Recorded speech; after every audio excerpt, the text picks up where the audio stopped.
भी चेंज किया, उनने सिलेबस भी चेंज किया, उनने प्रीलिम्स की जो पॉलिसी है आंसर की देने की वो भी चेंज की ताकि लोग कम आपत्ति लगाएं, इजीली रिजल्ट आए। आप ये देखो कितने जल्दी रिजल्ट्स दे रहे हैं।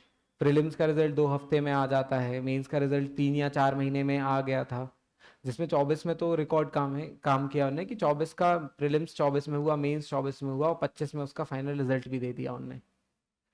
तो काफ़ी अच्छे से वो काफ़ी तेज़ी से काम कर रहा है, तो 28 तक सब नॉर्मल हो जाएगा, पोस्ट भी ठीक ठाक आएंगी। तो अभी आपको मैं ये बताऊंगा कि अगर मैं आपकी जगह फिलहाल होता तो मैं क्या करता कि मेरा 28 में प्रीलिम्स रुके ना, कुछ भी हो प्रीलिम्स ना रुके, और अगर प्रीलिम्स हुआ है तो ये बात हमेशा याद रखना और ये बात खुद से कहते रहना कि जिस साल मेरा प्रीलिम्स हो जाएगा उस साल मेरी रैंक लगेगी। मैं जिस दिन से प्रिपरेशन स्टार्ट की थी मैं अपनी मम्मी से यही बोलता था कि मम्मी आप देखना, मुझे थोड़ा फैक्ट्स रटने में प्रॉब्लम होती थी, बहुत सारे फैक्ट्स नहीं रटाते थे मेरे से। तो प्रीलिम्स में आप कितना भी कॉन्सेप्चुअल अंडरस्टैंडिंग हो अच्छी, पर अगर आपको फैक्ट्स नहीं पता हैं, आर्टिकल्स याद नहीं होते हैं, तो प्रीलिम्स का थोड़ा मुश्किल है अकेले कॉन्सेप्ट के बेसिस पे निकलना। याद भी होना चाहिए चीज़ें, और कॉन्सेप्ट क्लियर तभी होता है जब फैक्चुअल अंडरस्टैंडिंग अच्छी होती है इंसान की। तो मेरे फैक्ट्स में मुझे समस्या थी, तो प्रीलिम्स का मुझे डाउट था कि शायद नहीं निकलेगा। पर मैं प्रिपरेशन शुरू करने से पहले भी मम्मी से ये बोलता था कि मम्मा जिस साल मेरा प्रीलिम्स निकल जाएगा ना उस साल मेरी रैंक लगेगी। तो शायद वो एक लॉ ऑफ अट्रैक्शन होता है उसके कारण, या और भी कोई चीज़ हो, वो एक्चुअली वैसा ही हुआ। पर वो कॉन्फिडेंस ये था कि मैंने मेंस की प्रिपरेशन बहुत अच्छे से कर रखी थी, आंसर राइटिंग बहुत अच्छे से सीख रखी थी ऑलरेडी। मैं आंस प्रीलिम्स देने से पहले पेपर लिखने के लिए रेडी था कि पेपर दो, मैं मेंस का पेपर दे दूंगा, जिस टॉपिक को मैंने पढ़ा है मैं उसका आंसर अच्छे से लिखूंगा, जिसका मैंने नहीं पढ़ा, जो टॉपिक मैंने नहीं पढ़ा उसका मैं और भी अच्छे से लिखूंगा। और वो इसलिए क्योंकि उसमें मैं कुछ भी लिख सकता हूँ, मैं लिमिटेड नहीं हूँ उस टॉपिक को लिखने के लिए कि मुझे एग्जैक्टली यही डेफिनेशन लिखनी है। अगर फॉर एग्जाम्पल अडल्ट एजुकेशन है, सिलेबस अच्छे से देखा है, अडल्ट एजुकेशन टॉपिक है, नेशनल एजुकेशन पॉलिसी में भी अडल्ट एजुकेशन एक अलग से टॉपिक है, नेशनल एजुकेशन पॉलिसी ही एक पूरा कितना बड़ा टॉपिक है, और इसके अलावा इन्वायरमेंटल एजुकेशन भी टॉपिक है। तो इन्वायरमेंटल एजुकेशन की आपको टेक्निकल डेफिनेशन आती है तो ठीक है, बट बाई चांस नहीं आती और अगर उसको लिखना है तो इन्वायरमेंटल एजुकेशन कोई ऐसी बहुत बड़ी तोप नहीं है कि जिसका आप डेफिनेशन खुद बना के नहीं लिख सकते। आपको पता है ना वो क्या चीज़ होती है।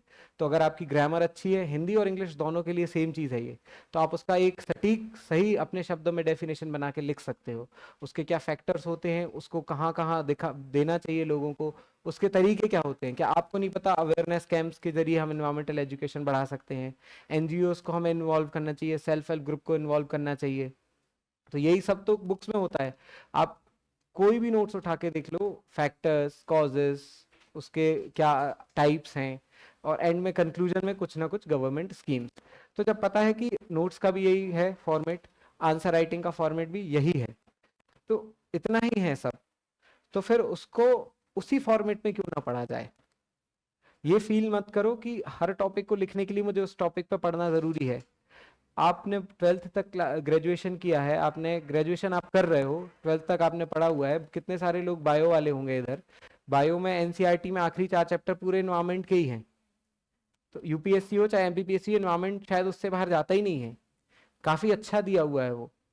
तो आपने इतना सब कुछ पढ़ रखा है ना कि ये जो पूरा सिलेबस है एमपीपीएससी मेंस का, प्रीलिम्स का नहीं बोल रहा हूँ मैं, क्योंकि प्रीलिम्स में कुछ बहुत चीजें स्पेसिफिक हैं वो पढ़नी पड़ेंगी। जैसे आईसीटी वाला पार्ट है वो पढ़ना पड़ेगा, अलग बुक से पढ़ना पड़ेगा, उसको रटना भी पड़ेगा। पर बाकी जो मेंस का इतना बड़ा सिलेबस है, लोग बोलते हैं कि पहाड़ जैसा सिलेबस है, मुझे भी लगता था, पर उसका ओवरऑल ये है कंक्लूजन कि आपकी जो पूरी लाइफ रही है, थोड़ा थोड़ा करके वो पूरा नॉलेज आपको कहीं ना कहीं से मिला हुआ है ऑलरेडी। ऐसा नहीं है कि वो नॉलेज आपको कभी नहीं मिला।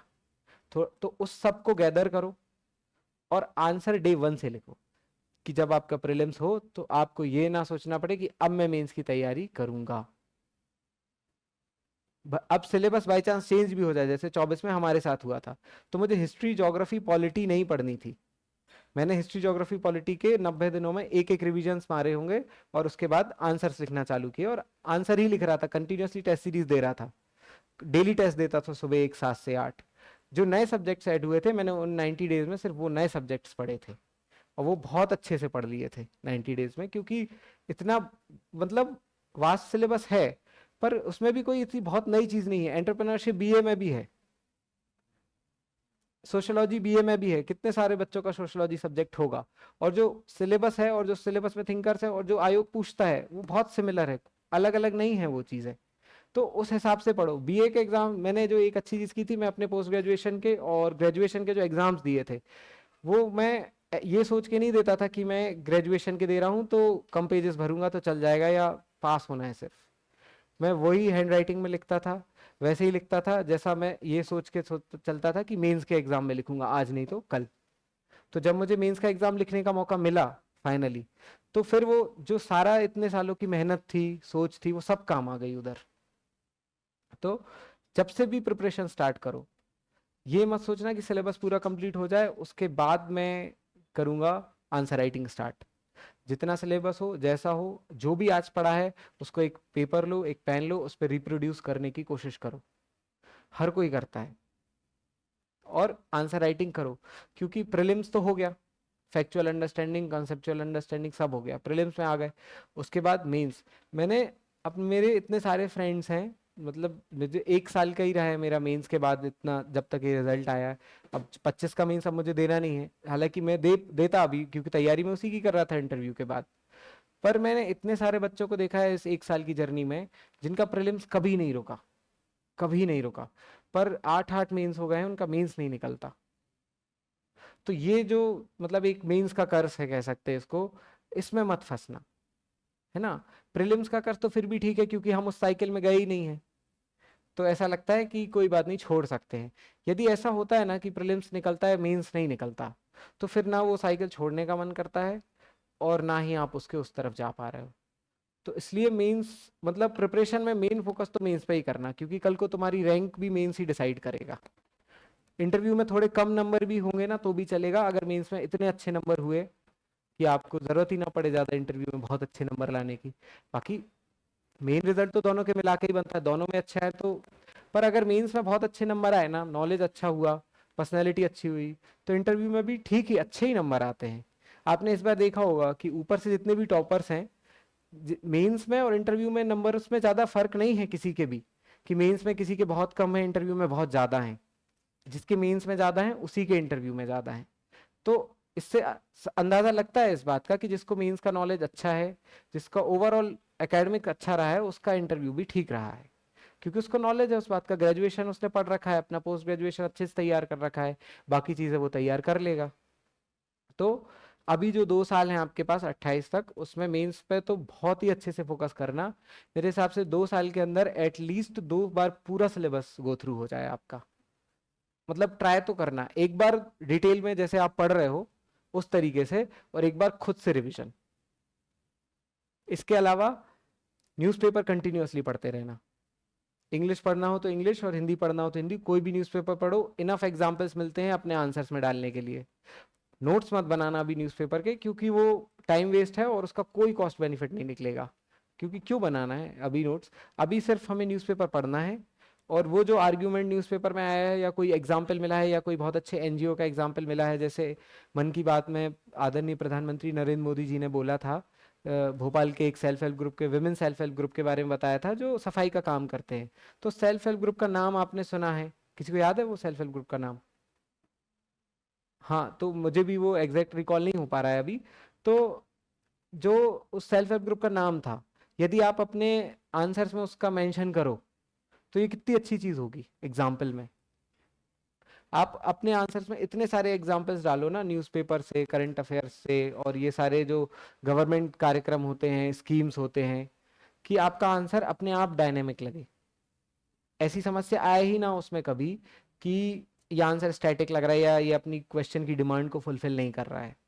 तो अभी 2 साल में यही करना है कि न्यूज़पेपर कंटिन्यूअसली पढ़ते रहना है। न्यूज़पेपर भी ऐसा मत परेशान होना कि बिल्कुल रटना है मुझे, नहीं, रीडिंग मारो।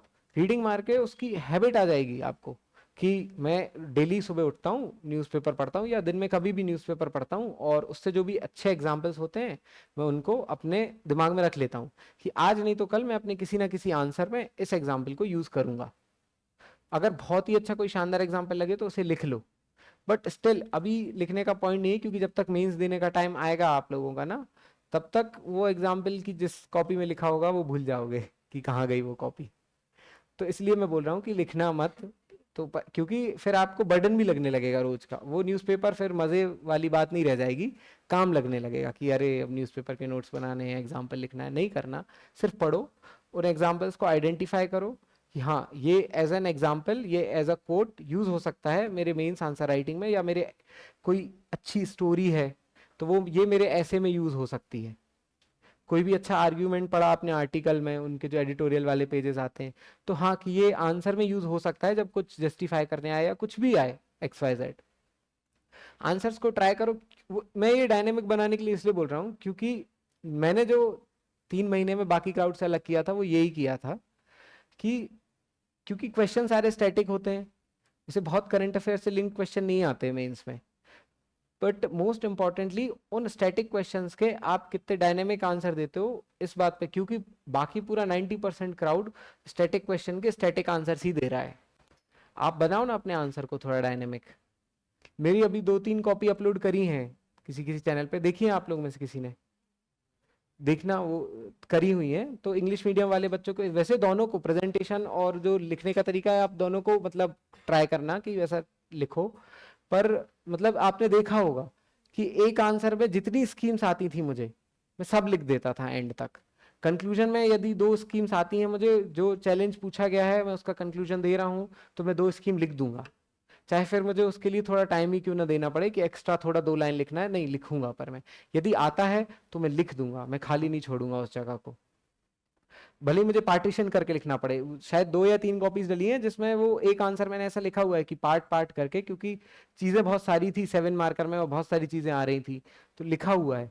तो ट्राई करो कि ऐसे ही लिखो कि बाकी जो क्राउड है वो एक ही डायमेंशन देगा उस आंसर का, आप 3-4 दे दोगे, 1 नंबर एक्स्ट्रा मिलेगा। आपने कोई एक डायग्राम भी बनाया है, क्योंकि मैं इसलिए इतने अच्छे से आपको ये बात बता रहा हूँ, आपके पास 2 साल हैं तो करो इस बात को, डायग्राम्स की प्रैक्टिस करो। यदि आर्किटेक्चर का क्वेश्चन आता है, नागर शैली हो, द्रविड़ शैली हो, खजुराहो के मंदिर का क्वेश्चन आए, होलकरों की छतरियों का क्वेश्चन आए, तो जो आर्किटेक्चर के डायग्राम्स हैं उसमें ऑलरेडी दिए हुए हैं, वो सारे डायग्राम्स बनाओ।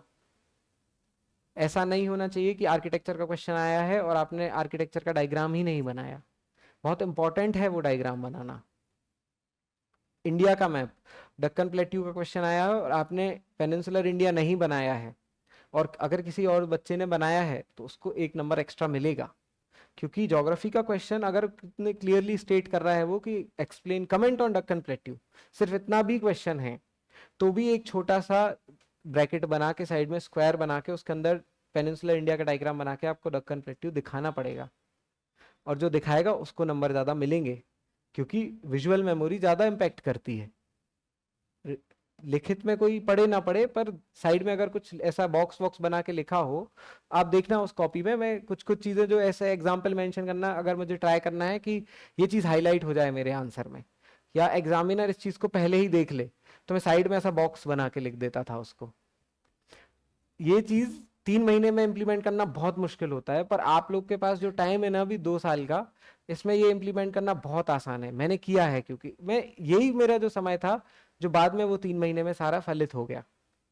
मैंने इसी समय में जब मैंने प्रिपरेशन स्टार्ट की तो मैंने इन्हीं स्टेप से स्टार्ट की थी, जो मुझे बाद में जरूरत ही नहीं पड़ी फिर कुछ और करने की।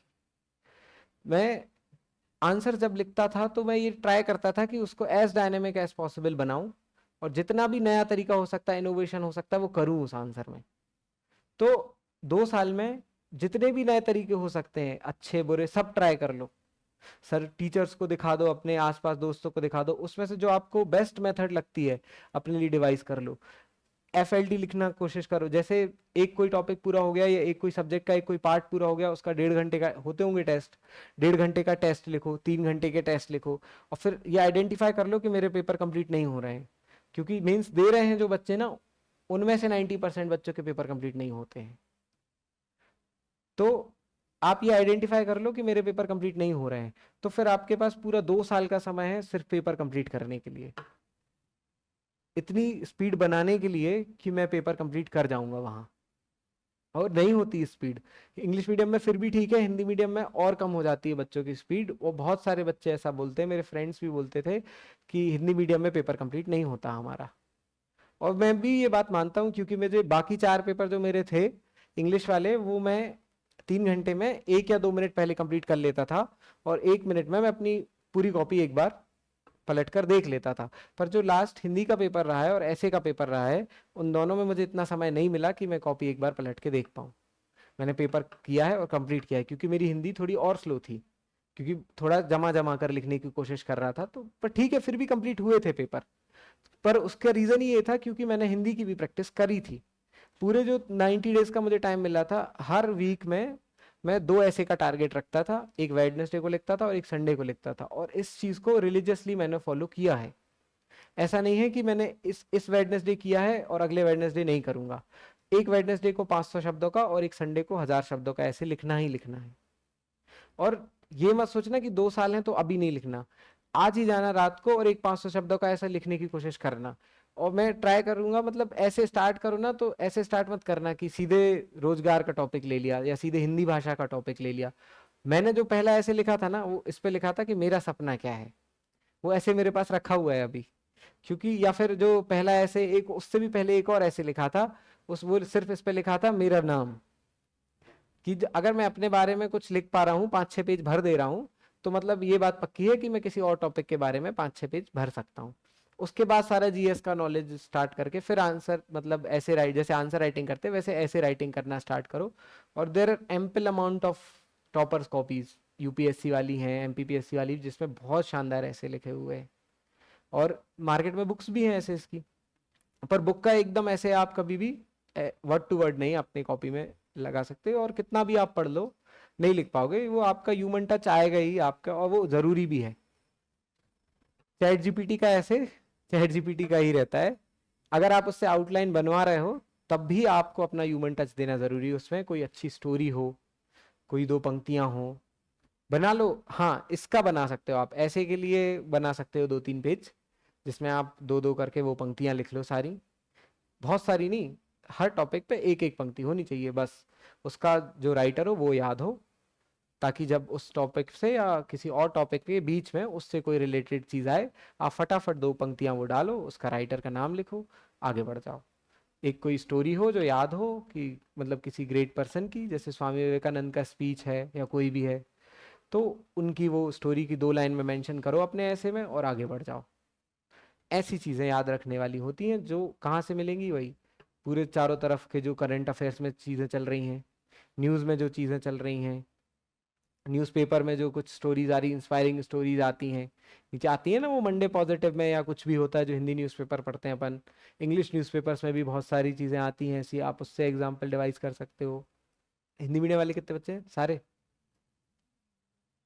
हाँ, मतलब ऑलमोस्ट मेजर हिंदी मीडियम वाले हैं, बाकी 2 इंग्लिश मीडियम वाले हैं बस। ठीक है, चलो कोई बात नहीं।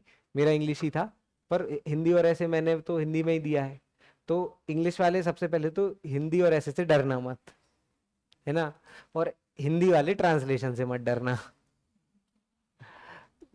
होता है, क्योंकि ये 2 डर होते हैं, ये ऐसे और हिंदी वाला डर मुझे भी था, और ट्रांसलेशन वाला डर तो पूरे क्राउड को है, क्योंकि ट्रांसलेशन में नहीं आते मार्क्स। तो उसकी कंटिन्यूअसली प्रैक्टिस करनी पड़ेगी, क्योंकि इतने सारे टॉपर्स हुए हैं, वो सब करते हैं। बाकी मैंने उसके लिए ज़्यादा मेहनत नहीं की थी, क्योंकि मेरा ट्रांसलेशन अच्छा था, तो उसके लिए स्पेसिफिक मेरे पास कोई स्ट्रेटजी नहीं है।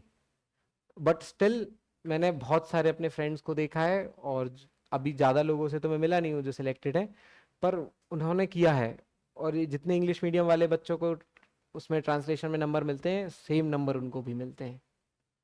तो देयर आर थिंग्स जो आप पढ़ सकते हो ट्रांसलेशन के लिए, और ट्रांसलेशन कर सकते हो, और आप तो क्लासेस भी लेते हो, तो मतलब उसमें भी सिखाया जाएगा, और प्रैक्टिस से तो कर ही लोगे। अब इसके अलावा मेंस हो गया, मेजर फोकस तो मेंस पे ही है। पर जो लास्ट ईयर आए, उस समय याद रखना कि प्रीलिम्स देना है, और मेंस लिखने तभी मिलेगा जब प्रीलिम्स हो जाएगा। कितना भी अच्छा मेंस हो, अगर प्रीलिम्स नहीं होता है, तो फिर वो मैं जानता हूँ कि कितना मतलब उस समय ऐसा फील होता है ना, वर्थलेस फील होने लगता है कि हम मतलब मेंस वाले तो वो होता है, मेंस कर्स बोल सकता हूँ मैं उसको, कि वो साइकिल में फंस जाता है इंसान। पर अगर प्रीलिम्स ही नहीं हुआ ना तो मतलब सेल्फ डाउट हो जाता है फिर तो, कि इतने साल से मैं कर क्या रहा हूँ, प्रीलिम्स भी नहीं निकाल पा रहा हूँ।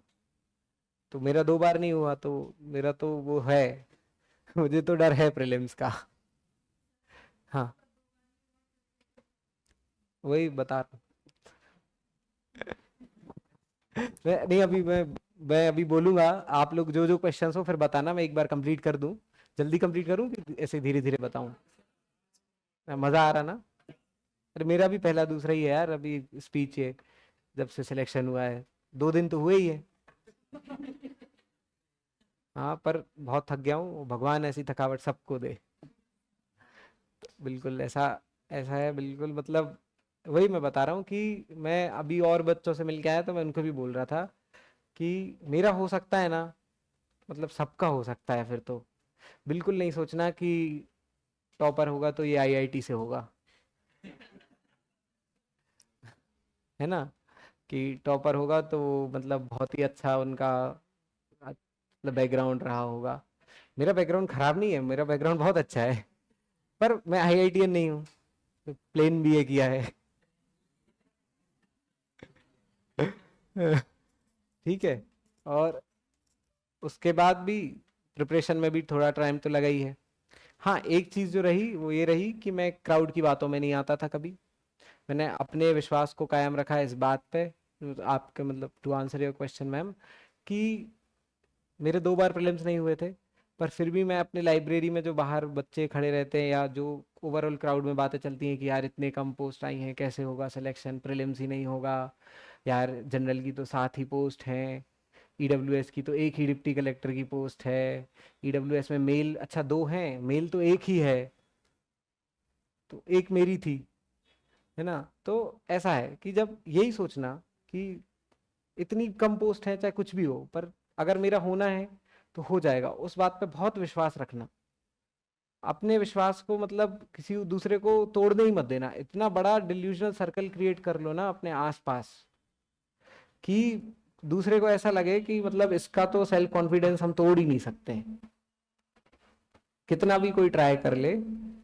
आपका जो एक वो है ना अपने बारे में एटीट्यूड, कि नहीं मैं तो कर लूंगा, भले ही 2 बार नहीं हुआ, 3 बार नहीं हुआ, वो किसी दूसरे को मत तोड़ने देना। मतलब अपना जो तुम्हारा ड्रीम है ना, उसको प्रोटेक्ट करके रखना बहुत अच्छे से दूसरों से, क्योंकि मतलब ऐसा नहीं होता, कोई जानबूझ के नहीं करना चाहता ऐसा, वो क्या होता है फ्रस्ट्रेशन होती है, वो फ्रस्ट्रेशन निकल जाती है। और आप लोग अभी ऐसे कितने सब 21-22 साल के हो गए ना, और छोटे हो बताओ, ठीक है, फिर भी 20 साल से ज्यादा का तो कोई नहीं होगा अभी।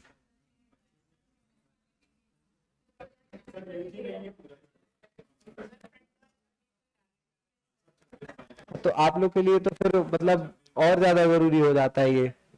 हाँ, क्योंकि मैं तो खुद अगर नहीं होता तो टारगेट करता ही वापस 26 को, है ना।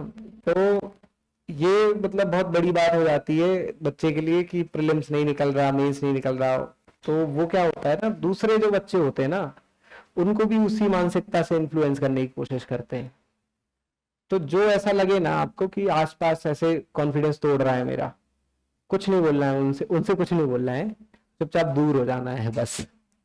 लाइब्रेरी हो, कोचिंग हो, बाहर खड़े होकर अगर कोई बात कर रहा है, कह रहा है अरे नहीं होगा ये वो बहुत टफ है, चुपचाप दूर हो, अपनी लाइब्रेरी अपने जहाँ बैठते हो वहां जाओ, अपना काम करो।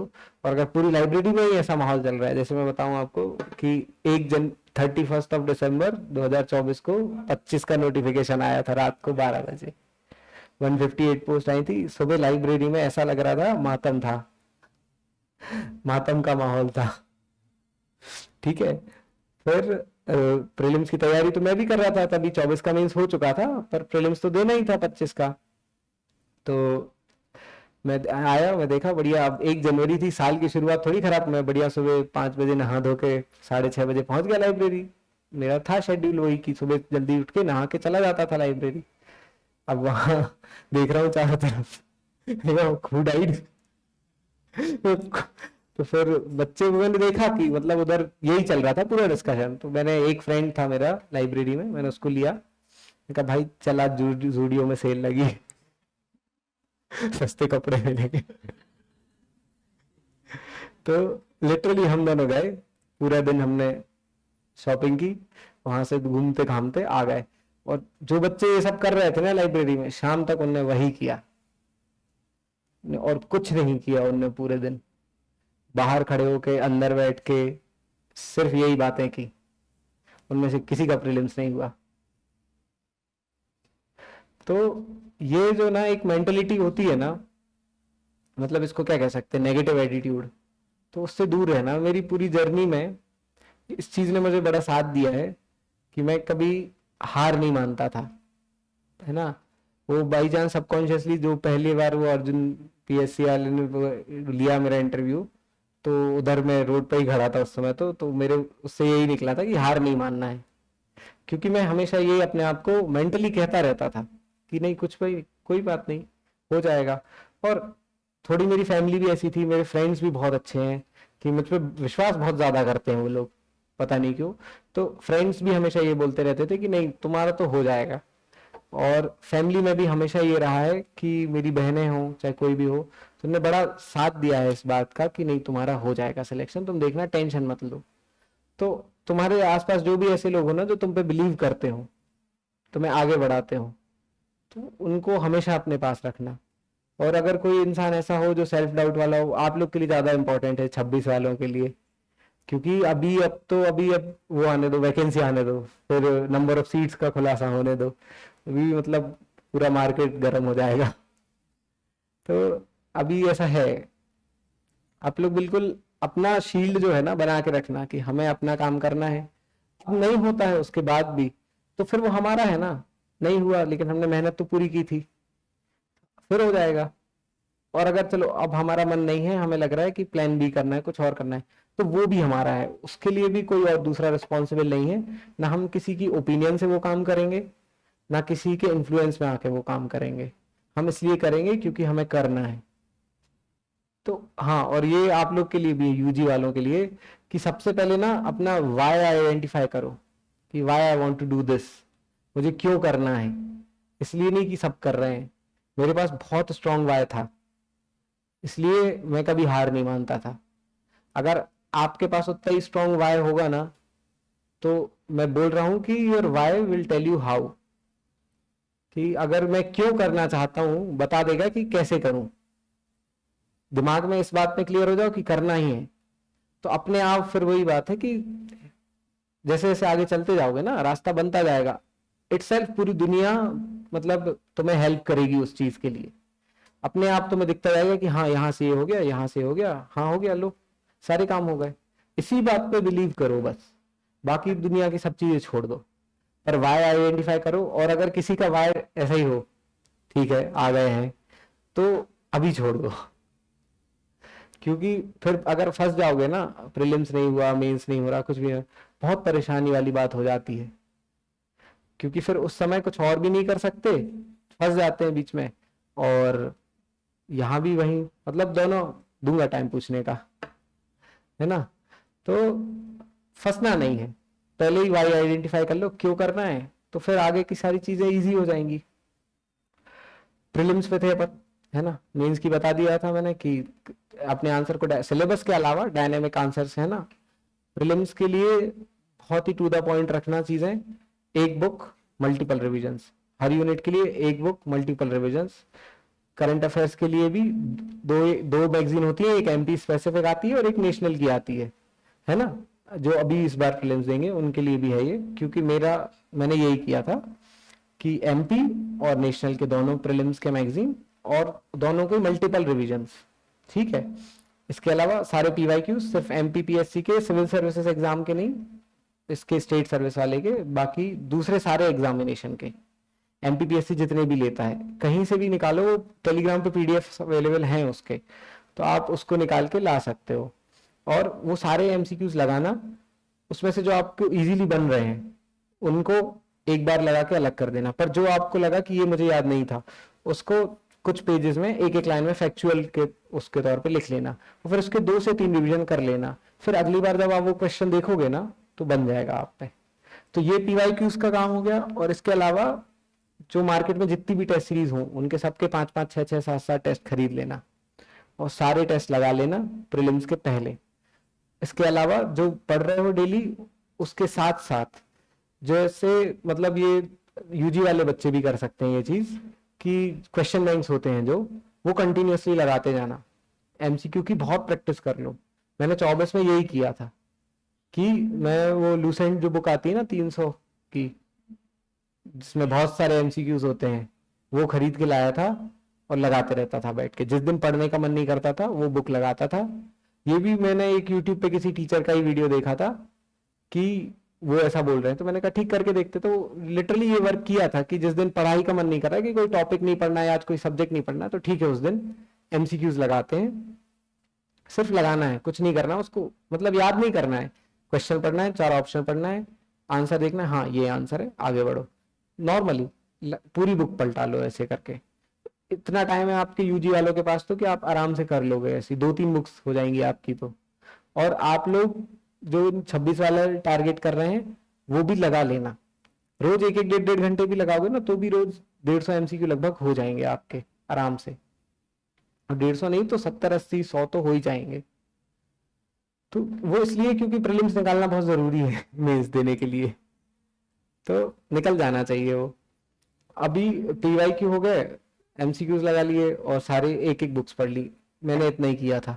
इसके अलावा मुझे फैक्ट्स याद नहीं होते थे क्योंकि मेरी फैक्चुअल थोड़ी वीक ही थी। कंसेप्चुअल अंडरस्टैंडिंग अच्छी थी फैक्ट याद नहीं होते थे। तो उसके लिए मैं क्या करता था जो मेरी लाइब्रेरी की सीट थी या मैं जब घर पे तैयारी करता था तो मेरा रूम था जो पढ़ने का वो रूम में चारों तरफ अभी मैं फोटो नहीं डाली अब मैं फोटो डालूंगा उसकी। रूम में चारों तरफ चिट्स लगी हुई थी और गिनती नहीं थी वो कितनी सारे नोट्स लगे हुए थे। पर मैं उसके लिए स्पेसिफिक टाइम डेडिकेटेड था। जितनी बार उठता था सीट से जितनी बार बैठता था उतनी बार उन शीट्स को पढ़ता था उतनी बार उन शीट्स को रिवाइज करता था। रूम से बाहर जाने के पहले अंदर आने के बाद 2-2, 3-3, 4-4 चिट पढ़ लेता था रोड पे। फिर जिस सीट पे मैं लाइब्रेरी में यहाँ बैठता था उस पूरी सीट पे ऐसी बहुत सारी स्टिकर्स लगे हुए थे इतनी छोटी राइटिंग में कि वो सिर्फ मुझे समझ में आता था क्या लिखा है। ताकि एक चिट होती है ना जो स्टिकी नोट्स होते हैं उस पर बहुत सारा फैक्ट आ जाए बहुत सारी इंफॉर्मेशन आ जाए। तो जितनी बार आप अपनी सीट से उठो अब पानी पीने के लिए उठ रहे हो वॉशरूम जाने के लिए उठ रहे हो उतनी बार एक चिट पढ़ लो पूरी। फिर आके वापस बैठो तो एक दूसरी चिट को रिवाइज कर लो। ऐसे आप बिलीव नहीं करोगे एक दिन में 7 से 8 चिट आपको याद हो जाएंगी और 2 या 3 बार उनको पढ़ लिया ना तो फिर प्रीलिम्स में वो क्वेश्चन कभी गलत नहीं होगा। अभी 2025 के प्रीलिम्स में मुझे बहुत ही स्पेसिफिकली याद है कि एक प्रोग्राम आया था जिसमें एज पूछी हुई थी कि हेल्थ में। और मेरी जो लाइब्रेरी की वो थी ना जिसमें मैंने स्टिकी नोट लगा रखा था उसमें वो कार्यक्रम की एज लिखी हुई थी। और क्योंकि वो लिखी हुई थी वहां तो मुझे देख के ही याद आ गया था कि हाँ ठीक है। वो अगर मैं एक बार वो बुक से पढ़ता वो चीज तो मुझे नहीं याद रहती क्योंकि वो क्वेश्चन टफ था।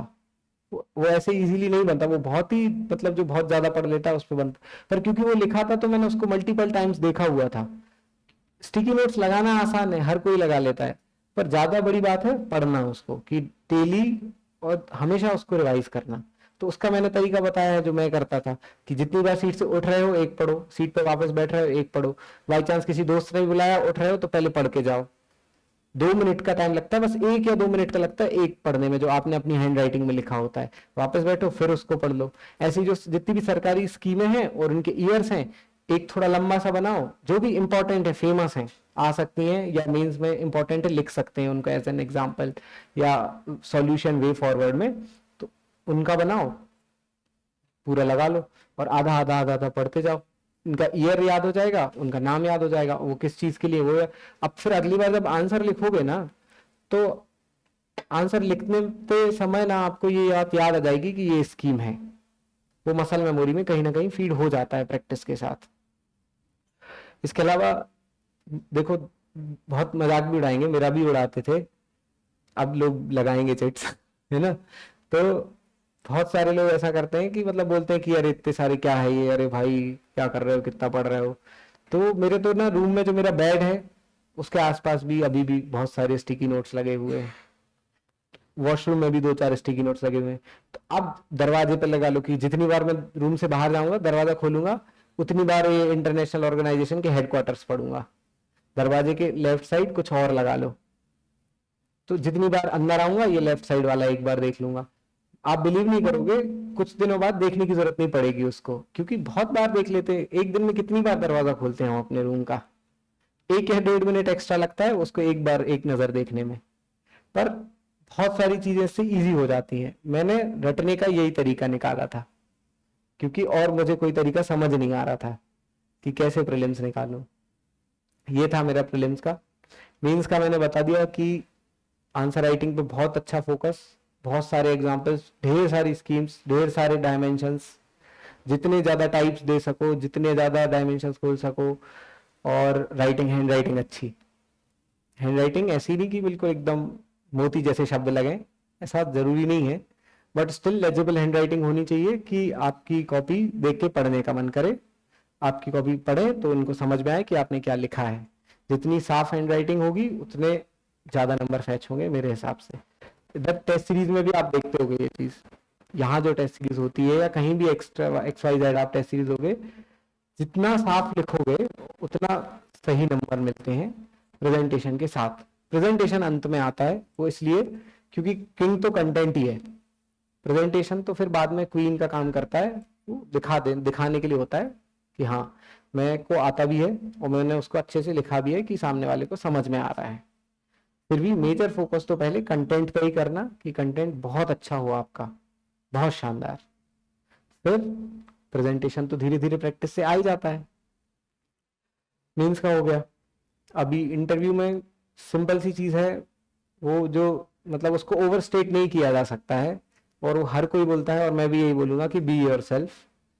मैंने बहुत ट्राई किया था कि मैं बहुत अच्छी हिंदी बोलूं, मैंने बहुत कोशिश की थी कि बहुत सारे फैक्ट्स याद हो जाएं, पर वहाँ I think it is a test of your personality, और वो आपकी पर्सनैलिटी ही देखते हैं। तो आप जितना सत्य के करीब होंगे, जितना आप जैसे हैं वैसे उधर प्रेजेंट करेंगे, कोई फेक नहीं, कोई ब्लफ नहीं, कोई ऐसा नहीं, क्योंकि जो हम नेचुरल होते हैं, जो हम बचपन से बड़े होते हैं, हम लोग ऐसे लोग हैं जो बहुत हम्बल बैकग्राउंड से आते हैं। ऐसा नहीं है कि हमारे बहुत इंटरनेशनल एजुकेशन हुई है कि हम यूके से पढ़ के आ रहे हैं, तो हमें ऐसी कोई समस्या है भी नहीं जो हम दिखाना, उजागर नहीं करना चाहेंगे। नॉर्मली ये सब कुछ जो है वो सर साहब के सामने है, तो वैसे ही प्रेजेंट करो अपने आप को। और मैं तो कहता हूँ, पता है, ओवरऑल हर किसी के सामने अपने आप को वैसे ही प्रेजेंट किया करो, ताकि आपकी आदत बन जाए नेचुरल और हम्बल रहने की हमेशा। ये लास्ट में जाके सब एवरीथिंग विल वर्क, मतलब ऐसा बल्क में आपके बेनिफिट के लिए काम करेगा। सारे पीसेस साथ में बैठ जाएंगे और जिग्जॉ फिट की तरह वो पजल कंप्लीट हो जाएगी एक दिन।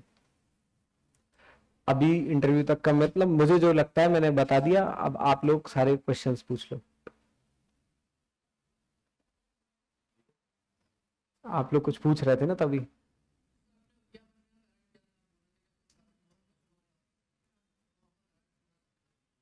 क्या वाय? तो मेरा वाय तो थोड़ा निजी है।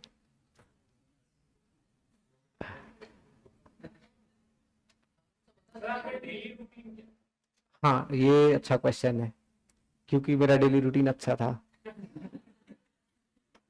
नहीं, ऑनेस्टली जिस साल मेरा निकला है ना पेपर, उस साल का डेली रूटीन तो मैं खुद भी ओवर स्टेट नहीं कर सकता। मुझे खुद नहीं पता है कि इतना कहाँ से मेरे अंदर आ रहा था। पर प्रीलिम्स का वो आया था नोटिफिकेशन दिसंबर में, तो कुछ लोग ऐसे होते हैं कि जो रात में पढ़ लेते हैं, पूरी रात पढ़ते हैं, बट मैं तो मॉर्निंग आया हूँ, मैं रात में नहीं चलता है मेरा।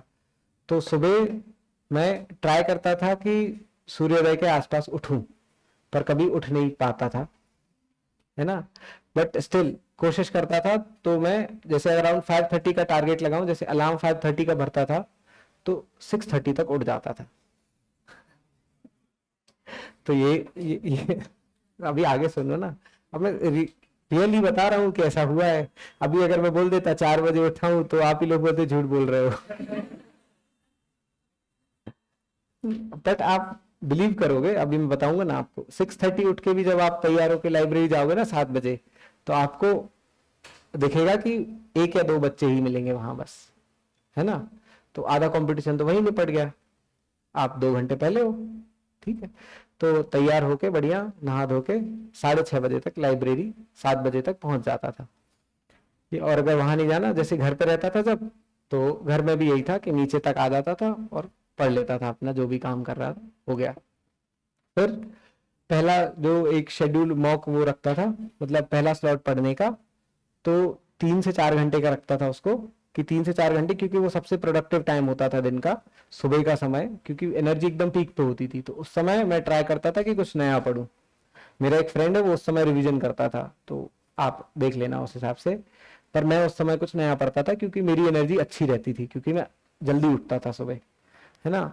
फिर दोपहर का जो टाइम होता था, क्योंकि खाना खा के नींद आती है, रोज आधा घंटे की पावर नैप ली है मैंने लाइब्रेरी में। हाँ, 20-25 मिनट, और इतना अच्छा होता है ना वो 20-25 मिनट का पावर नैप, टेबल पे ही सिर रख के सो जाना, 20 मिनट में वापस उठ जाता था और सारी एनर्जी रीगेन हो जाती थी। पर उस समय स्टिल एनर्जी थोड़ी डाउन होती है दोपहर में, तो और वो स्लॉट भी थोड़ा बड़ा हो जाता था पढ़ने का, है ना। तो उस समय कुछ ऐसा पढ़ने का ट्राई करो कि जिसमें ज्यादा एफर्ट ना लगे, मतलब थोड़ा वीडियो लेक्चर ले लो अगर आप पॉसिबल है तो, या कुछ और काम कर लो। फिर एट द एंड फिर शाम को थोड़ा ब्रेक लो, मैं भी लेता था, ऐसा कोई मतलब वो नहीं था कि अब मैं बिल्कुल बैठा हूँ। शाम को अगर 2-4 दोस्तों से बात नहीं की तो फिर एकदम बोर हो जाओगे यहाँ, और फिर वो सारी जो भीड़ है ना, वो ऐसा लगने लगेगा कि काटने को दौड़ रही है बिल्कुल, है ना। तो ऐसे 2-4 दोस्त रखो जिनको शाम को थोड़ा टेंशन फ्री होकर जिनसे बात कर सको, पढ़ाई के बारे में नहीं, ओवरऑल कुछ भी, है ना। फिर एक और रात का स्लॉट होता था जिसमें मैं 8 बजे से, 8 बजे तो जैसे खाना खा रहे हैं तो 8, 8:30 से ट्राई करता था कि बैठ जाऊं, पर वो अगेन 8:45, 9 बजे से ही बैठ पाता था वापस। और 9 से 12 का एक 3 घंटे का, 3.5 घंटे का एक और स्लॉट निकाल लेता था, जिसमें थोड़ी और कम मेहनत वाली पढ़ाई करनी पड़े। मैं लेक्चर जो देखता था यूट्यूब पे, अगर मुझे कुछ देखना है या कुछ भी पढ़ना है तो मैं इस स्लॉट में देखता था, क्योंकि इस स्लॉट में मेरी एनर्जी सबसे कम हुआ करती है। पता नहीं क्यों, मतलब मुझे उस समय पढ़ने का बिल्कुल मन नहीं करता, तो लेक्चर चला लो, देख लो कुछ। ये तो प्रीलिम्स के समय का था, क्योंकि बहुत सारी चीजें रटनी थी। इसके बीच में वो सब तो कर ही रहा हूँ, जितनी बार लाइब्रेरी में उठ रहा हूँ वो अपना स्टिकी नोट्स रिवीजन मार रहा हूँ। अब मेंस का ये था कि उस समय 90 डेज में बहुत सारा काम करना था, तो डेली एक टेस्ट देता था सुबह, वीकली जो टेस्ट सीरीज थी इधर जो चलती है वो वीकली टेस्ट सीरीज भी लगाई थी। मतलब जो भी आपको बेटर लगे। मैं, ऐसा है कि किसी भी एक कोचिंग इंस्टीट्यूट का या किसी उसका आप टेस्ट सीरीज ज्वाइन कर लो, पर इसमें मत पढ़ना कि बहुत सारी कर लो, क्योंकि फिर आप ही मेंटेन नहीं कर पाओगे वो। मैं डेली एक सुबह वाला टेस्ट देता था 7 से 8, वो मैंने पूरी मेंस के दौरान दिया है, जितने दिन भी प्रिपरेशन की है, पढ़ा हो तो भी दिया है, नहीं पढ़ा हो तो भी दिया है, पेपर जरूर देता था जाकर। और वीकली 2 टेस्ट होते थे, एक वेडनेसडे एक संडे, तो वो दोनों दे देता, वो दोपहर में होते थे, और हर 2 टेस्ट के बाद होता था एक एफएलटी, तो वो दे देता था। इसके अलावा शाम को जब मन नहीं करता था पढ़ने का, तो खुद 2 या 3 आंसर्स लिख लेता था आंसर राइटिंग कॉपी में। अब आप बोलोगे इतना पॉसिबल नहीं है, पर नहीं, पॉसिबल है, किया हुआ है, क्योंकि, है ना। इसके अलावा जो टेस्ट सीरीज में आ रहे हो जा रहे हो, तो मतलब यूजी वाले मत करना ये अभी, लेकिन जो अभी दे रहे हैं वो तो करना, है ना। जो आने जाने का समय है ना, वो बहुत लंबा होता है और बहुत टाइम वेस्ट होता है उसमें। तो उसमें क्या करना, यूट्यूब पे लेक्चर्स हो या आप जो भी ऐप से पढ़ते हो, उस पे जो लेक्चर्स है ना उनको लगाना, और ऑडियो में सुनना, आप फोन अपना पॉकेट में डाल के और ऑडियो में उन लेक्चर्स को सुनना। इतनी बार उन लेक्चर्स को सुन लेना, इतनी बार उन लेक्चर्स को सुन लेना ना, कि वो ऐसा लगे कि वो याद हो गए हैं, आपको देखने की जरूरत ना पड़े। होता है, मैं हिस्ट्री के लेक्चर्स ऐसे ही सुनता था, एमपी की हिस्ट्री ऐसे ही पढ़ी है मैंने यूट्यूब से पूरी, बहुत सारे बार बार सुने हैं। मेंस की टेस्ट सीरीज देके मैं जब तक रूम तक पहुंचता था अपने, तो पूरा वो उस समय सुनते हुए जाता था, लौट के आता था तब भी सुनते हुए जाता था। और ये मैं झूठ नहीं बोल रहा हूँ, क्योंकि ऐसे ही याद होगी चीजें। क्योंकि आज अगर आप, अभी नहीं, अब यूजी वाले तो बच्चों के पास समय है, पर जब आपका मेंस आ जाएगा ना, जब 3 महीने होंगे, तो आपको पता है कि कल सुबह टेस्ट है ना। तो आपको उस टेस्ट के लिए पढ़ना है, मेजर तो आपका वही फोकस है। बट स्टिल आपका हिस्ट्री का रिवीजन पेंडिंग है। तो हिस्ट्री का रिवीजन आप कैसे करोगे, कब करोगे? आप ऐसे करोगे कि 3x स्पीड पे वो वीडियो लगा लोगे, ईयरफोन लगाओगे कान में, और जब तक आ रहे हो जा रहे हो उस समय आप हिस्ट्री का रिवीजन कर चुके हो। ये मैं पहले नहीं बताता था जब मैं मेंस दे रहा था, सबको लगता था मैं गाने सुन रहा हूँ, पर मैं सारे लेक्चर्स लगभग हिस्ट्री के ऐसे ही सुने हैं। एमपी हिस्ट्री तो ऑलमोस्ट मुझे ऐसे ही याद हुई है, क्योंकि एमपी हिस्ट्री बहुत थोड़ी ऐसी है कि कंफ्यूजिंग है, क्योंकि नेशनल में कुछ और चल रहा है उस समय, एमपी में कुछ और चल रहा है, उसको थोड़ा रिलेट भी करना है। तो जितनी बार उस लेक्चर को मैं सुन लेता था ना, उतनी बार मुझे ऐसा लगता था कि हाँ याद है पूरी पिक्चर बनी हुई है दिमाग में। और इसका एक और अच्छा फायदा होता है जो मुझे हुआ था, कि जब वो ऑडियो सुनो ना, वीडियो ना देखो बस, तो वो ऑडियो में, वीडियो में जो हुआ है ना, या फिर जो भी वो बोल रहे हैं, वो विजुअली आपके माइंड में रिप्ले होता है, तो उससे ना एक मेमोरी में उसकी छाप पड़ती है। तो अगली बार जब आप लिखते हो तो वो आपको इजीली याद हो जाता है, उसको रिकॉल करने में टाइम नहीं लगता ज्यादा। ये हो गया। इसके अलावा मेंस में जो एक्स्ट्रा चीज और की थी मैंने, वो फैक्ट्स का बताया आप लोगों को, कि बजट से निकाले थे कुछ अच्छे फैक्ट्स, इकोनॉमिक सर्वे से नेशनल और एमपी दोनों के निकाले थे, जो मार्केट में डेटा बुक आती है और ये सब। इसके अलावा क्योंकि डेटा बुक आती है जो मार्केट में, उसमें बहुत सारा डेटा होता है, बहुत ही सारा होता है, तो उतने सारे को ना करके जो मेन है, जो हर दूसरे तीसरे आंसर में आप यूज कर सकते हो, कि बजट का साइज इतना है, या इस स्टेट को इतना ग्रांट मिला है, या इस स्कीम को इतना ग्रांट मिला है, जैसे फेमस स्कीम है लाडली बहना को इतना ग्रांट मिला है, ऐसी चीजें आप लिख सकते हो। 2-4 पेजेस का ऐसा बना लो, मेरे पास हैं, रखे हुए हैं अभी भी, जो मैंने मेंस के समय ये बनाए हुए थे। तो और उनको ना कई बार रिवाइज करो मेंस के पहले, क्योंकि बाद में जब आप आंसर राइटिंग करोगे ना, एक सब्जेक्ट की नहीं, हर सब्जेक्ट की यही जो चीजें होती है ना, छोटी छोटी, यही काम आएंगी आपको आंसर में डालने में, जो आप एक नहीं मल्टीपल आंसर्स में यूज कर सकते हो अपने। हेल्थ का डेटा हो गया, मध्य प्रदेश की एमएमआर हो गई, आईएमआर हो गई, ये ऐसी चीजें हैं ना कि अगर आपको उंगलियों पे हैं तो आप अपने आंसर्स में कहीं भी इनको डाल सकते हो। बहुत सारी जगह हैं जहां ये यूज हो जाती हैं। ठीक है, आप और क्वेश्चन पूछ लो।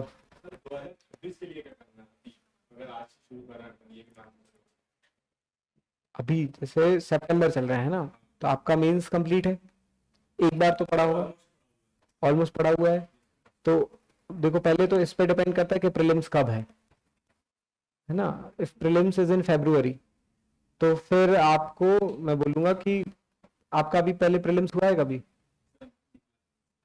पहले 24 वाला, 25 वाला निकला है, मतलब प्रीलिम्स नहीं हुआ ना आपका। तो मैं बोलूंगा 4 महीने पढ़ो प्रीलिम्स के लिए, नवंबर, दिसंबर, जनवरी और फरवरी के अगर एंड में होता है, मतलब 4 महीने तो टोटली। अगर एक भी बार प्रीलिम्स नहीं हुआ है तो फिर 4 महीने डेडिकेट करो, क्योंकि मैंने तो किए हैं, क्योंकि इसी कारण से किए हैं। और पर अच्छा क्यों, एक बार अगर निकल जाता है तो थोड़ा कॉन्फिडेंस होता है इंसान को कि नहीं मैं फिर से कर लूंगा। पर अगर एक भी बार नहीं निकला है ना, तो फिर तो 4-4.5 महीने अच्छे से पढ़ो प्रीलिम्स के लिए, जिसमें रिवीजन भी हो पाए, टेस्ट भी लगा पाओ, सब काम कर पाओ। मेंस आपने ऑलरेडी कवर किया हुआ है, तो जब आप अगला मेंस की आपका वो आएगा, डेट आएगी, शेड्यूल आएगा, तो आप उतने समय में रिवीजन कर लोगे और आंसर राइटिंग करनी है। 2 चीजें बस बची हुई है। पर अगर प्रीलिम्स किसी का निकला है, कंटिन्यूअसली प्रीलिम्स निकल रहे हैं किसी के, तो फिर वो 2 महीने में भी कर सकता है, आराम से हो जाता है बच्चों का। बहुत सारे बच्चे ऐसे हैं, मतलब मेरे लाइब्रेरी में भी थे, होम टाउन से भी बहुत सारे ऐसे बच्चों को जानता हूँ जिनका कभी प्रीलिम्स नहीं रुका, मतलब। हाँ,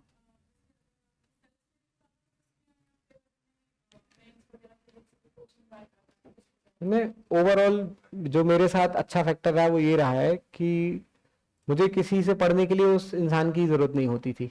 यदि मुझे नोट्स मिल जाए तो मैं सेल्फ से ऐसे पढ़ सकता हूँ जैसे मुझे किसी ने पढ़ाया हो, है ना। पर मैं ये नहीं बोलूंगा कि एकदम ही मैंने खुद से ही सब कुछ पढ़ लिया, क्योंकि यूट्यूब पे इतने लेक्चर्स अवेलेबल हैं हर चीज के, कि आप बस टॉपिक डालो और कोई ना कोई मिल जाता है कि वो पढ़ा रहा है ठीक ठाक, आप देख लो उसका। तो मैंने तो मतलब सारी चीजें मिलाकर एक जिग्जॉ पजल वाली बात जो मैं बोल रहा था, कि बहुत सारे नोट्स खुद से खरीद के खुद से सेल्फ स्टडी किया, जैसे एंटरप्रेन्योरशिप और सोशियोलॉजी मैंने खुद से पढ़े थे, है ना। पर एमपी हिस्ट्री के, हिंदी के यूट्यूब पर जो फ्री लेक्चर्स हैं मैंने वो लिए हैं, बहुत सारे लिए हैं। हिंदी में बहुत सारे शॉर्ट्स बनाते हैं बहुत सारे लोग, जिसमें वो तत्सम तद्भव शब्द बताते हैं, बहुत सारी चीज़ें बताते हैं, तो वो रील्स देख लेता था। बहुत सारी चीज़ें होती हैं, वो काम में आती हैं। और इसके अलावा जैसे ये मतलब मार्केट में डेटा बुक्स चलती हैं, सब तो नहीं है, पर जो मेंस के समय फैक्ट बुक आती है ना, वो काम की होती है। उसमें से भी सारे फैक्ट नहीं, पर जो कुछ फैक्ट होते हैं जो आपको लगता है मैं हर आंसर में यूज़ कर सकता हूँ और करूँगा, वो सारे निकाल के रख लेता था। और नोट्स तो ऐसे हैं कि मार्केट में बहुत सारे अवेलेबल हैं अब, तभी तो कम थे, 24 में सिलेबस तुरंत चेंज हुआ था तभी, पर अब बहुत सारी चॉइसेस अवेलेबल हैं आपके पास, तो आप देख सकते हो। नोट्स सब ऑलमोस्ट ओवरऑल थोड़े ऊपर नीचे हैं, पर आपको ज़्यादा फोकस इस पे करना है कि आप जिस नोट्स को पढ़ रहे हो ना, उसको रिप्रोड्यूस कितना कर पा रहे हो पेपर पे। पढ़ने को तो बहुत सारी चीज़ें पढ़ लेते हैं हम, पर पेपर पे लिख कितना पा रहे हो, इस पे फोकस ज़्यादा रखना अपना। कुछ और? मैं थोड़ा पता है नॉन फॉर्मल हूँ, लेकिन अभी थोड़ा मुझे भी मतलब माफ कर दो, 2 ही दिन हुए हैं। पता है एक चीज अच्छी थी जो मेरे साथ थी, मेरा पेपर कभी नहीं छूटा। डे 1 से टेस्ट सीरीज जिस दिन से मैं दे रहा था, वहां से लेके एंड लास्ट पेपर तक मेरा कभी भी कोई भी टेस्ट में एक भी क्वेश्चन नहीं छूटा है, चाहे वो पेपर 3 क्यों ना हो, उसमें मैथमेटिक्स का क्वेश्चन क्यों ना आया हो। प्रोबेबिलिटी वगैरह के क्वेश्चन भी सारे कर लेता था और नहीं छूटता था कुछ। पर उसका रीजन ये था कि मेरी स्पीड बहुत अच्छी थी। तो अगर आप अपनी स्पीड पे शुरू से प्रैक्टिस करोगे ना, कि मतलब हाँ कंटिन्यूअसली मैं प्रैक्टिस कर रहा हूँ, तो धीरे धीरे स्पीड आ जाएगी। मेरी स्पीड ऐसे ही बनी थी, मैं खुद से आंसर्स लिखता था, और उस दौरान जो मेरा मेंस का प्रिपरेशन का टाइम रहा, उसमें मैंने बहुत सारे आंसर्स लिखे कंटिन्यूअसली, बहुत सारे टेस्ट दिए थे, तो उधर धीरे धीरे स्पीड बनती गई थी। अब जो आप बोल रहे हो कि एक किसी आंसर में मैंने ज्यादा टाइम लगा दिया, तो ये मेरे साथ पहले पेपर में हुआ था कि ज्योग्राफी में, क्योंकि ज्योग्राफी मुझे थोड़ा अच्छा भी लगता है पर्सनली, अच्छा सब्जेक्ट है क्योंकि, और उसमें मैप्स बहुत सारे बनाने थे, तो लगभग हर आंसर में जिसमें गुंजाइश थी मैंने एमपी का, इंडिया का, फिजिकल कोई ना कोई मैप जरूर बनाया था। तो मैप बना रहा था, तो थोड़ा टाइम ज्यादा हो गया था फर्स्ट हाफ में, तो हिस्ट्री के लिए मेरे पास टाइम कम बचा था। तो उस समय फिर आपको ना कॉस्ट बेनिफिट देखना पड़ रहा है ना, क्योंकि ज्योग्राफी में आप थोड़ा, जैसे मैं अपना केस बताऊं कि ज्योग्राफी में मैं 5 मिनट ज्यादा ले गया था, 1.5 घंटे के ऊपर चला गया था ज्योग्राफी मेरा, 1 घंटा 35 मिनट लगभग में खत्म हुआ था। तो अब हिस्ट्री के लिए मेरे पास 5 मिनट कम थे।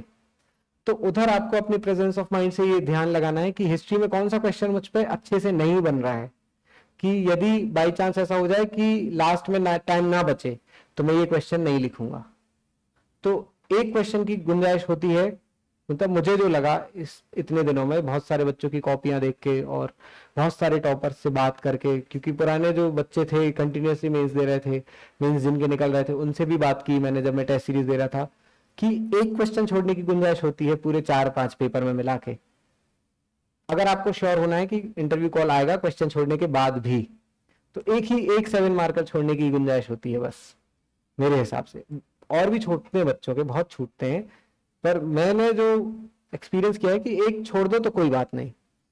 तो पहला तो ये है कि आप कौन सा नहीं बन रहा वो देखना पड़ेगा, क्योंकि हिस्ट्री में 2 मार्कर्स भी बहुत सारे नहीं बनते हैं, तो या तो आप वो छोड़ोगे, और क्योंकि ये आंसर मुझसे पहले से भी कम बन रहा था, तो अगर मैं इसमें ज्यादा टाइम लगा के लिखूंगा भी, तो मुझे ज्यादा नंबर नहीं मिलने वाले हैं इसमें, क्योंकि मुझे ये कॉन्सेप्ट की अंडरस्टैंडिंग कम है, मैं ज्यादा अच्छा नहीं लिख पाऊंगा इसको। तो उसमें जितना आता है उतना लिख के आगे बढ़ जाओ, उस आंसर में ज्यादा टाइम वेस्ट मत करो दूसरे पेपर के। अब आप ही बोलोगे कि ये कैसे करें, ये तो आपको स्किल डेवलप करनी पड़ेगी। ये आपका टोटली उधर जो मेंस आप पेपर दे रहे हो या आप टेस्ट दे रहे हो, उस समय का प्रेजेंस ऑफ माइंड है, आपका कॉस्ट बेनिफिट एनालिसिस है, टाइम मैनेजमेंट है कि किस आंसर में आपको कितना टाइम देना है, किस आंसर को कैसे लिखना है। कि ये क्वेश्चन, अगर कोई क्वेश्चन, जैसे आप एमएसपी की बात कर रहे थे ना, एमएसएमई ना, हाँ, अब जैसे एमएसएमई का है ना, तो एमएसएमई के लिए सिंपल क्वेश्चन आया है कि मध्य प्रदेश सरकार के ऐसे क्या स्टेप्स हैं जो एमएसएमई को बढ़ावा देने के लिए उन्होंने लिए हैं। तो बहुत सारी स्कीम्स हैं, बजट में एलोकेशन भी है, इतने पर्टिकुलर पैसे, आपके पास एमएसएमई का डेटा भी होगा कि मध्य प्रदेश में इतनी एमएसएमईज हैं, 6000 प्लस सेक्टर्स में ये वर्क करती हैं, इतनी इनने जॉब प्रोवाइड करवाई है, यदि आपको वो सब याद है तो आप वो भी डाल सकते हो इसमें। तो मेरे पास यदि मैं एमएसएमई का क्वेश्चन लिखूं तो मेरे पास उसमें लिखने के लिए बहुत कुछ है, तो मैं यहाँ बहुत ज्यादा तेज स्पीड में उसी 2-3 मिनट का जो समय मिलता है एक 7 मार्कर को लिखने में, मुझे जो लास्ट में टाइम मिला था हिस्ट्री में वो 2.5 मिनट्स का टाइम मिला था एक 7 मार्कर लिखने के लिए, जो मैंने अंदाजा लगाया था कि 5 मिनट में 2 7 मार्कर लिखे जा रहे थे उस समय। और बाकी जो पेपर थे जिनमें टाइम मैनेजमेंट हो गया था ठीक ठीक, उनमें 3-3 मिनट मिल गए थे लिखने के लिए। पर वो 3 मिनट में जो 7 मार्कर आपको लिखना है उसमें आपको ये भी देखना है कि एमएसएमई को आप पहले तो 1 लाइन या 2 लाइन में डिफाइन करोगे, उसके बाद आपके पास जो एमएसएमई का डेटा है वो डाल दोगे थोड़ा सा, फिर आपके पास जितनी भी स्कीम्स हैं अब आप उसको कैसे डिवाइड कर सकते हो, है ना, बजटरी एलोकेशन, प्रोग्राम इम्प्लीमेंटेशन, है ना, इसके अलावा इंस्टीट्यूशनल अप्रोच कि मध्य प्रदेश सरकार के कौन कौन से इंस्टीट्यूशंस हैं जो एमएसएमई को बढ़ावा देने के लिए ही बनाए गए हैं। तो अब आपने क्या किया, एमएसएमई का क्वेश्चन है उसको आपने डिफाइन किया, डेटा दिया, और आपने जो उसका बॉडी है मेन आपका उसको भी 3 पार्ट में डिवाइड कर दिया है। और बिलीव मी 7 मार्कर में पॉसिबल है ये, आप उसको 3 पार्ट में डिवाइड करो, इंस्टीट्यूशनल, पॉलिसी अप्रोच, मेथड्स, लिख दो, दो भी याद आ रही है ना सब में, तो उतने में भी वो स्पेस भर जाएगा, छोटा सा तो स्पेस होता है 7 मार्कर का। अब अगर ये एनालिसिस नहीं हो पा रहा है तो इसके लिए प्रैक्टिस जरूरी है। डे 1 पे 3 मिनट में इतना एनालिसिस नहीं कर सकते हम, पर कंटिन्यूअसली यदि आप ट्राई करोगे ना हर आंसर को इसी अप्रोच से सोचने का कि इसको कितना डिवाइड कर सकता हूं, इसको कितना और तोड़ तोड़ कर लिख सकता हूं, इसको कितना और अच्छे से डिवाइस कर सकता हूं कि अच्छा दिखे, तो धीरे धीरे ना प्रैक्टिस से जब कंटिन्यूअसली करते हो तो वो फिर क्वेश्चन देख के अप्रोच आ जाती है कि इसको ऐसे लिखना है। एमएसएमई के अलावा देखो, एमएसएमई का क्वेश्चन मुझे अच्छे से आता है, यदि यही एमएसएमई के बाद अगला क्वेश्चन होगा इंटेलेक्चुअल प्रॉपर्टी राइट्स का, तो और इंटेलेक्चुअल प्रॉपर्टी राइट्स का कोई बहुत ही फैक्चुअल क्वेश्चन है और उसका मुझे बहुत डीप में नॉलेज नहीं है, पर उसमें मुझे ये पता है कि आईपीआर कितने टाइप के होते हैं, मुझे ये तो बताना ही है इसमें, और थोड़े कन्वेंशन के नाम लिखने, ईयर वगैरह तो मेंशन करना ही पड़ेगा, इतना मुझे इन्फॉर्मेशन है और मुझे पता भी है कि इस आंसर में ये करना है। तो ये ईयर वगैरह मेंशन करके डिफाइन करके 8 तरीके के आईपीआर लिख के मैं आगे बढ़ जाऊंगा। मैं उस क्वेश्चन में ना और थिंकिंग में टाइम वेस्ट करूंगा और ना जबरदस्ती उसको बढ़ाऊंगा, क्योंकि ब्लफ करने का मतलब नहीं, आप कुछ भी लिख रहे हो तो कोई पॉइंट नहीं है। और इसमें भी आपको 1 या 1.5 नंबर तो मिल ही जाएगा, क्योंकि आपने कंटेंट तो दिया है और आपने जो ऊपर जो क्वेश्चन की डिमांड थी पूरी ना सही आधी तो फुलफिल की है, पर उसके ऊपर वाला जो एमएसएमई का क्वेश्चन है क्योंकि आपको वो बहुत अच्छे से आता था तो आपने, पर वो उसमें 7 मिनट नहीं लेने हैं और इसमें 1 मिनट नहीं देना है, उसमें 3 मिनट लेने हैं और उसमें 1.5 या 2 मिनट लेने हैं, इतना ही दोनों में फर्क होता है। वो बहुत अच्छे से आ रहा है तो 7 मिनट नहीं करना है उसको, 3 मिनट मैक्सिमम है उसके लिए भी। ये है उस मतलब मैं इसको बोलूंगा कि राइट स्मार्ट है, कि स्मार्टनेस होती है एक आंसर लिखने में जो डिवाइस करने की जरूरत है आपको, बाकी प्रैक्टिस से हो जाता है। मुझे ऐसा कोई स्पेसिफिक वो नहीं था इसमें कि किसी ने मुझे ये चीजें बताई हो, ये चीजें अपने आप समय के साथ प्रैक्टिस करते करते करते करते डेवलप हो गई, नॉर्मली थी। मतलब ऐसा था कि शुरू से आइडिया था दिमाग में कि सिविल सर्विसेज की प्रिपरेशन करना है, पर एक जो मतलब सॉलिड वो होता है ना मोटिवेशन, या कि नहीं आज तो बैठा हूं तो अब पढ़ लूंगा, वो नहीं आता था। पर फिर जब कुछ टाइम हो गया ना प्रिपरेशन का तो फिर मैं घर वापस चला गया, और लॉकडाउन में ना जब घर पे था मैं उस समय मुझे ऐसा फील हुआ, मतलब कुछ कंडीशन सिचुएशन ऐसी बनी तो मुझे ऐसा फील हुआ कि नहीं, it is very important for me right now कि अब मैं फोकस करूं और अब मैं एक्चुअल में उस चीज़ के लिए वर्क करूं जो इतने सालों से मैं परेशान हूं जिसके लिए, या इतने सालों का जो मेरा सपना है बचपन का। तो उधर मैंने स्टार्ट किया और रियल में एक्चुअल में मैं वही बोलूँगा कि साल 2022 से मैंने फुल डेडिकेशन से पढ़ा है और डे 1 से आंसर राइटिंग की है। ऐसा नहीं था कि मैं पूरा वेट कर रहा था कि मेरी कंप्लीट हो जाए उसके बाद आंसर राइटिंग करूंगा, कोई चेक करने वाला नहीं होता था। ये आपको भी बताऊंगा मैं कि आंसर लिख के रख लेना और फिर उसको 1 हफ्ते बाद देखना, खुद ही चेक कर लोगे आंसर को, मैं पूरा आधा एफएलटी दे देता था और फिर उसको बंद करके रख देता था और फिर बुक के अंदर रख देता था, फिर 1 या 1.5 हफ्ते बाद उसको वापस खोल के देखता था, अपने आप नई चीजें समझ में आती थी कि इसमें ये और लिखना है। अभी भी वो मतलब वो जो टेस्ट है ना वो लिखे हुए पड़े हैं मेरे पास, उसमें खुद को नंबर भी दिए हैं मैंने। तो आगे हम और प्लान कर रहे हैं आपके लिए, और कैसे आपको आंसर राइटिंग करनी है। सर की तो पोस्टिंग हो जाएगी, है ना, लेकिन इसके बाद वो कम से कम हम 15-20 वीडियो की एक सीरीज प्लान करेंगे जो आपके लिए आगे भी अवेलेबल रहेगी। जब आपको समझ बनेगी तब आप देख लीजिएगा, वो हमारे पास रहेगी, हम आपके पेज में शेयर कर देंगे ताकि आप उस आंसर राइटिंग के हिसाब से अपने आंसर को चेक कर सकें। ठीक है ना, कैसे सेकंड रैंक अचीव की। कोई भी हो पहले तो ये सोचिए कि पीएससी में सिलेक्शन हो जाए। टॉपर को भी पता नहीं रहता कि मैं टॉपर हूँ, बस हो जाता। तो आप बस करते रहिए लगातार, और ऐसे और व्यक्ति आते रहेंगे, मिलते रहेंगे, आपको मोटिवेट करते रहेंगे, और सर फिर आएंगे आपसे, जब आप बोलेंगे तब कोशिश करेंगे कि आपसे मिलना है। ठीक है, तो एक बार तालियां बजाएं। सर खराब हो जाएंगे।